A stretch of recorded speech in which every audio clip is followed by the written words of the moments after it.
بسم اللہ الرحمن الرحیم۔ اب نماز پڑھ رہے ہیں، نماز کے اندر ایک سجدہ کرنے کے بعد دوسرا سجدے میں فوراً چلے جاتے ہیں، تو اس طرح کرنا کیسا؟ آپ کہیں گے کہ یہ کیا بات ہے، جب نماز پڑھیں گے تو سجدے کے بعد دوسرا سجدہ تو کرنا ہے نا، دو سجدے تو کرنا ہی ہے۔ تو سنیے گا، میں جو بات کر رہا ہوں آپ سمجھیں گے۔ یہ حدیث سن لیجئے، حضرت ابو قتادہ رضی اللہ تعالیٰ عنہ اس حدیث کے راوی ہیں، مسند امام احمد بن حنبل، اس کے اندر حدیث موجود ہے۔ رسول اللہ صلی اللہ علیہ وسلم نے صحابہ سے فرمایا، اے میرے صحابہ، لوگوں میں بدترین چور وہ ہے جو نماز کا چور ہے۔ صحابہ نے کہا، یا رسول اللہ، نماز کا چور کیسے بدترین ہو گیا؟ تو اللہ کے حبیب نے ارشاد فرمایا، سنو، نماز کا چور جو ہے یہ بدترین چور ہے۔ کس طرح؟ فرمایا، جو رکوع سجدے مکمل نہیں کرتا، پورے نہیں کرتا۔ اب سنیے گا مسئلہ کیا ہے۔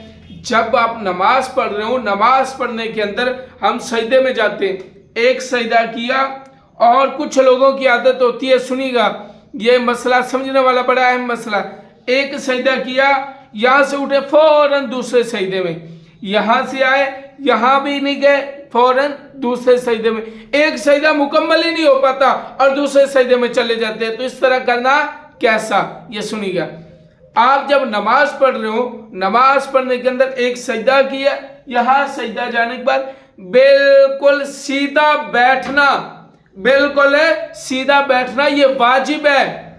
اگر کوئی بندہ اس طرح بالکل سیدھا نہیں بیٹھے گا، اس کی نماز مکروہ تحریمی ہوگی، نماز نہیں ہوگی، دوبارہ پڑھنا واجب ہوگی۔